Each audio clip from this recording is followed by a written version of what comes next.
تبقى متاكد من 10 سنين ان عمك اتجوز، ومش بس كده، ده انت كمان حضرت فرحه وكلت جاتوه والدنيا زي الفل، وفي وسط بقى قعده عائليه تقول لهم بس فرح عمي كان احسن فرح حصل في العيله دي. فتلاقي بقى اللي قاعدين بيقولوا لك يا ابني عمك اصلا ما عملش فرح وكان كاتب كتاب بس مش اكتر، وتلاقي نص اللي قاعدين اصلا بيحلفوا ان هم كلوا الجاتوه معاه.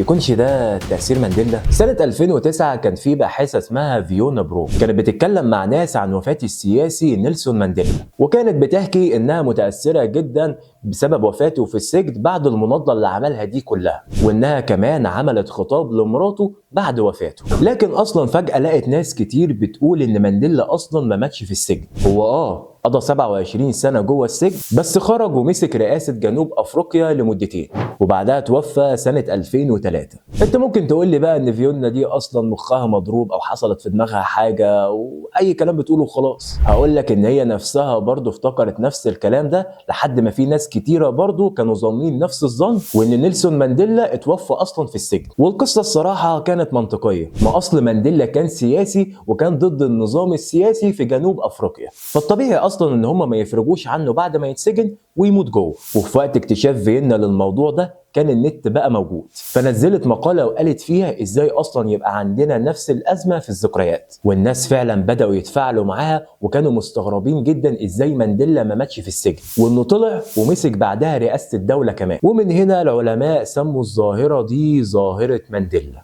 طب ايه بقى سببها وبتحصل ليه؟ في جزء من المفكرين شافوا ان اللي بيحصل ده ليه علاقه بالاكوان المتوازيه، وان ممكن اصلا في عالم تاني مانديلا مات اصلا في السجن فعلا زي ما بيقول. والسؤال هنا بيطرح نفسه، ازاي في ناس في العالم ده شايفين حاجات بتحصل في عالم تاني؟ قالوا ان ممكن يحصل خلط في الذكريات ما بين العالمين، وان الناس اصلا اللي فاكره كده ممكن يكون سافروا من عالم لعالم من غير ما يدركوا ده. ولحد النهارده مفيش اي حد فاهم النظريه دي، وخليني بقى اثبتها لك اكتر. فاكر انت البقره اللي كانت بتضحك على علب الجبنه النستو بتاعت لافاشكري دي؟